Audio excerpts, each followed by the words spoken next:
Muito bem, amigos telespectadores, amigas telespectadoras, caros internautas que nos acompanham pelas redes sociais aqui da TV Ismáquina Brasil.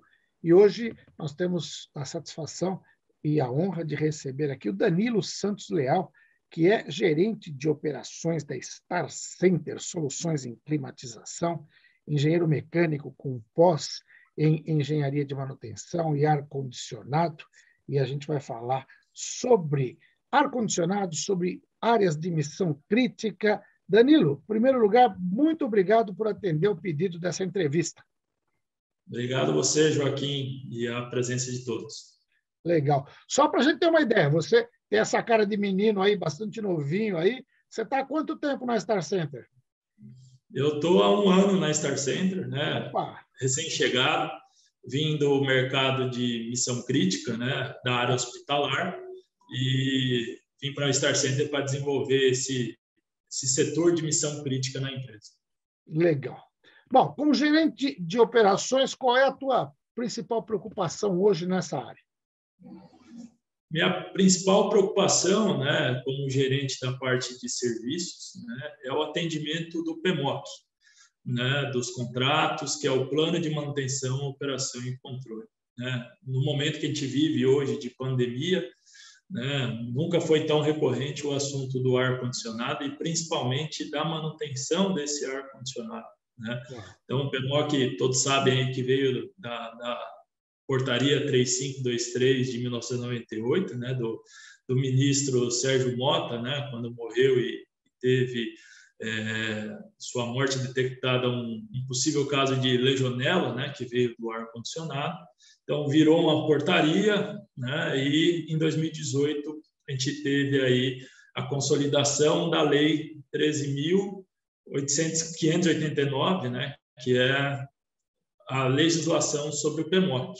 Então, hoje, a gente fala bastante, né, sobre instalações, né, preocupação de instalações sustentáveis, né, mas a manutenção ela também é tão necessária quanto, né, porque é o que vai manter o ambiente ali funcionando.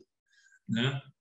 Correto. E é muito legal falar sobre isso, porque, apesar, você falou aí, a lei é de 2018, né, que ela está aí em vigor. Eu lembro de já ter feito algumas entrevistas anteriores, até falado com o Edson, né, que é o CEO aí da Star Center, também com outras pessoas, porque essa manutenção, além de fundamental para a questão da saúde de quem está no ambiente, do ar-condicionado, se ela não for feita hoje, ela gera multas pesadíssimas e você tem que ter uma manutenção periódica com relatórios de uma empresa credenciada. Como é que a pessoa que administra um grande centro empresarial, seja ele um prédio de escritórios, um shopping center, um hospital, um data center, o que ele tem que levar em consideração na hora de contratar a empresa que vai fazer a manutenção e que vai dar, além de tudo,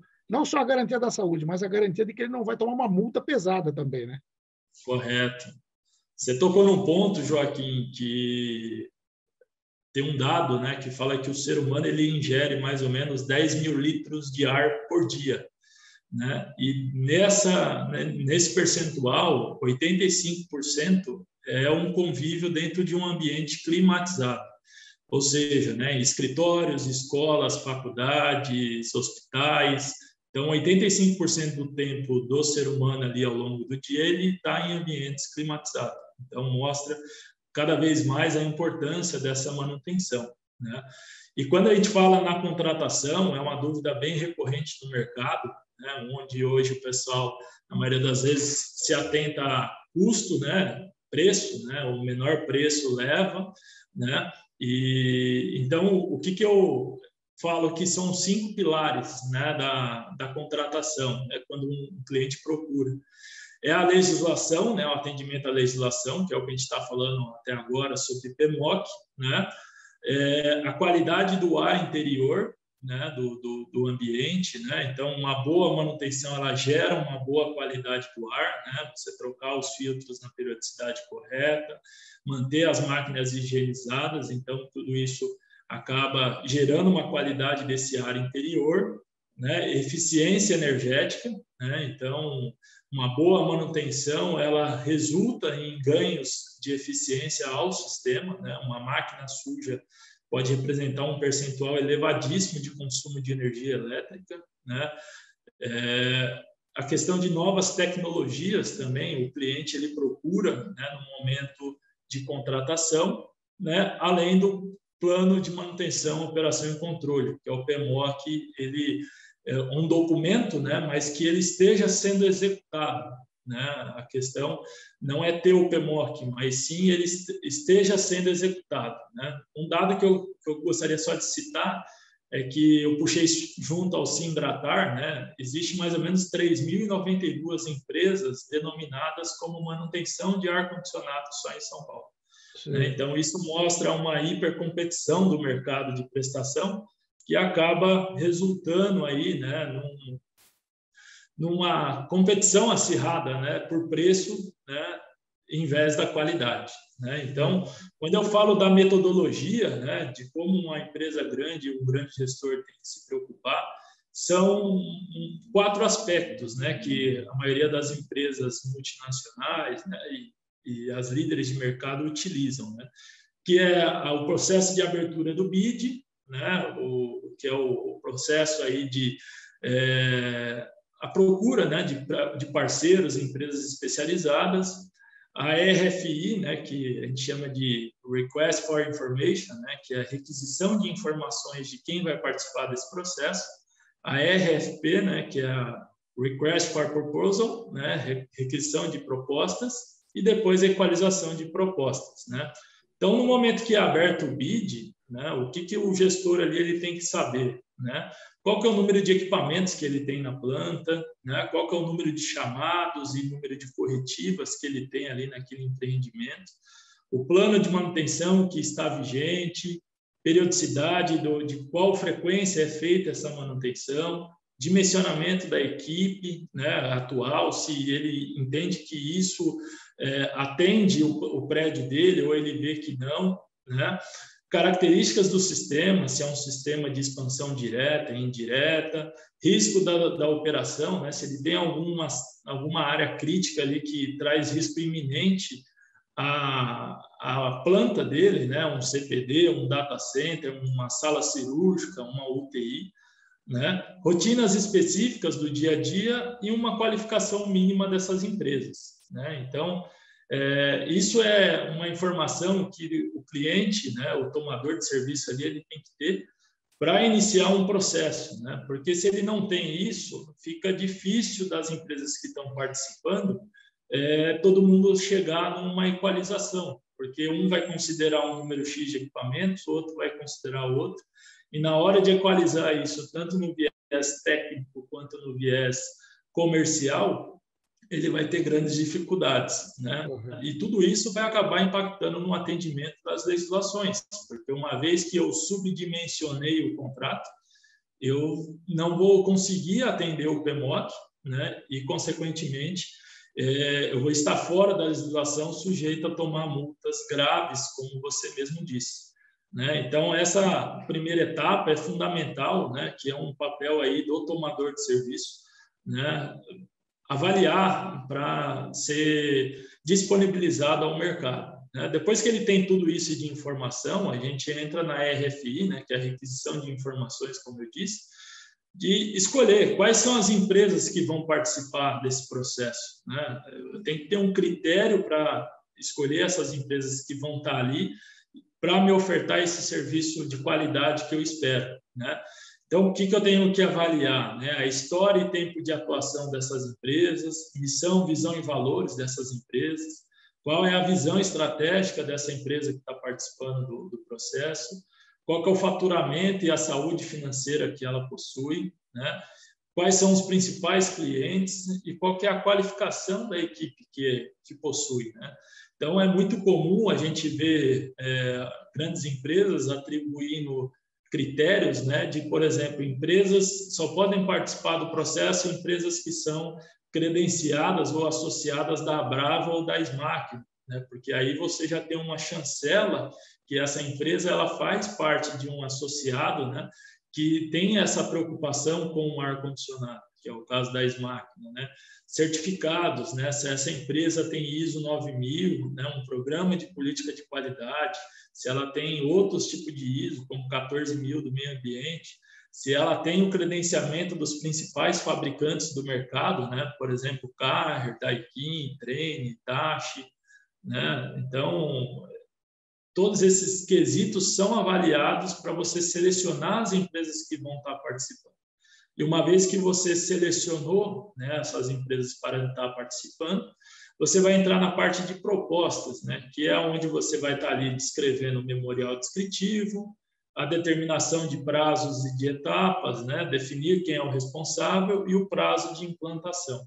Né? Então, o que vai estar ali no memorial descritivo? A modalidade do contrato, né? Se é um contrato de manutenção preventiva, se é um contrato de manutenção preventiva ou corretiva, né? Ou os dois juntos, né? Quais são o regime do turno, né? Se ele é 24 horas, se ele é horário comercial, né? De quem que é o fornecimento dos materiais, insumos e ferramentas, nível de qualificação dessa mão de obra, né?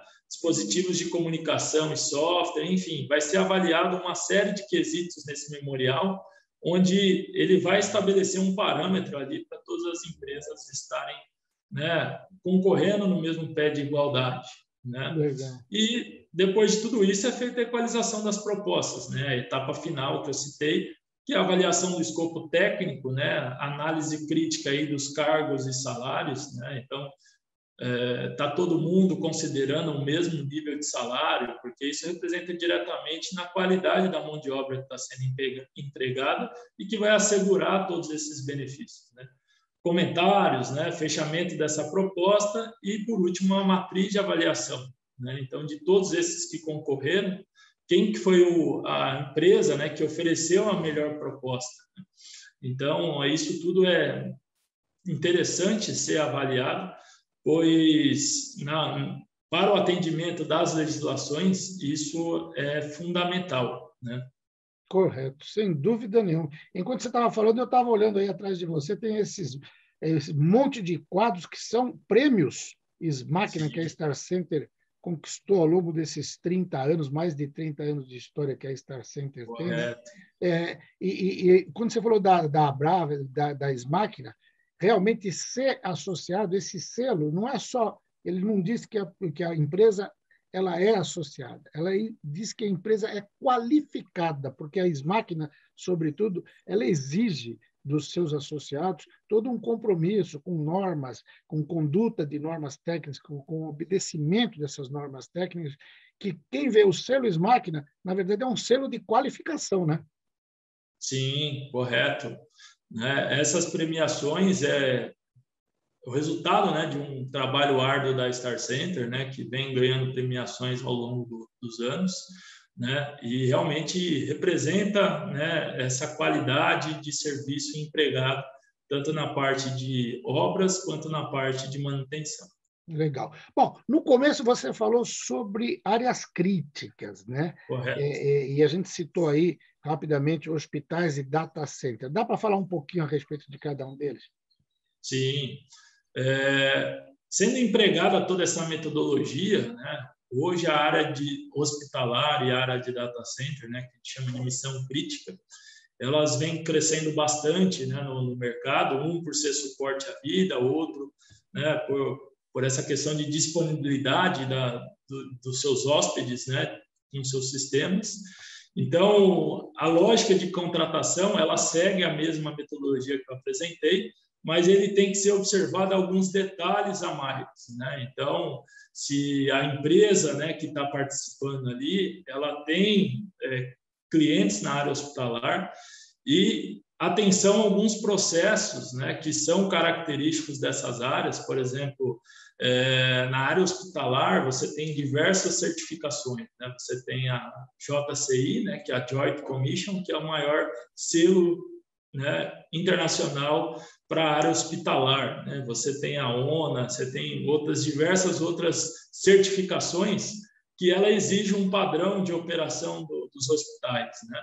Então, esses maiores hospitais que a gente tem hoje no Brasil seguem essas certificações, que lá ele contempla o quê? Né? Procedimentos de ronda das áreas críticas, procedimento de verificações das pressões de áreas controladas, né? Então, por exemplo, leitos de isolamento, centro cirúrgico, todos esses ambientes que você tem uma pressão controlada para assegurar, né, a segurança do paciente e também dos colaboradores, né? Então, em um caso de leito de pressão positiva, né, esse paciente geralmente ele está debilitado, ele não pode ter contato com ar exterior, né? Então faz, né, uma pressão positiva, né, para que nada que esteja no corredor ou nos ambientes adjacentes adentre dentro do quarto dele, né? Então isso é feito pelo ar condicionado, né? Da mesma forma, pacientes que estão com Covid hoje, né, que tem uma doença infecciosa, esse ar não pode passar para o corredor, senão vai contaminar colaboradores, pacientes. Então, ele fica num ambiente de pressão negativa, né? E para tudo isso, você tem uma série de controles para você assegurar que esses ambientes estão dentro das pressões normativas, né? Plano de contingência em caso de oscilação de energia, né, nos hospitais, acompanhamento de manobras operacionais, então, quando vai fazer manutenção de subestação, né? Central de automação desses hospitais, né, cada vez maiores, cada vez mais integradas. Então, tem uma interface da equipe de ar-condicionado com essas centrais, né? Rotinas específicas das áreas críticas assistenciais, né? Então, centro cirúrgico, UTI, além das operacionais que são data center. Então, é uma complexidade muito maior do que um contrato convencional, que tudo isso tem que ser avaliado no momento de contratação de uma empresa, de um dimensionamento de uma empresa, para que dê certo essa parceria entre a empresa especializada, né, junto ao tomador de serviço, ao cliente, né? E nos ambientes de data center, praticamente segue a mesma regra, né? Os procedimentos de ronda, as manobras operacionais de redundância, né? As questões de Tier 3, Tier 4, que nada mais é do que o nível de redundância, né, com que esse data center opera, né? Então, por exemplo, num Tier 4, você tem energia vindo, né, em um caso, alimentação elétrica de São Paulo e Rio de Janeiro. Então, se falhar, apagar São Paulo, você alimenta o data center pelo Rio de Janeiro. Mas tudo isso tem que ser manobras que constantemente, né, vai sendo acompanhado pela engenharia, e o ar-condicionado está diretamente atrelado ao sucesso dessas manobras, né? Porque, na maioria das vezes, onde se dá o comando para uma operação como essa, ele é climatizado. Então, a empresa que está lá, ela tem que assegurar, né, uma determinada temperatura e umidade para que isso aconteça, né?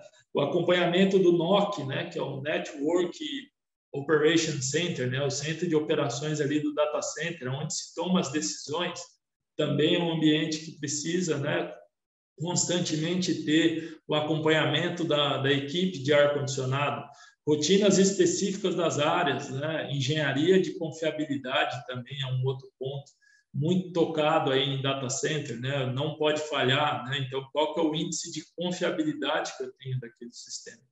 Então, é uma série de características, né, que o tomador de serviço, quando ele for contratar uma empresa, ele tem que avaliar se a empresa detém esse conhecimento, né?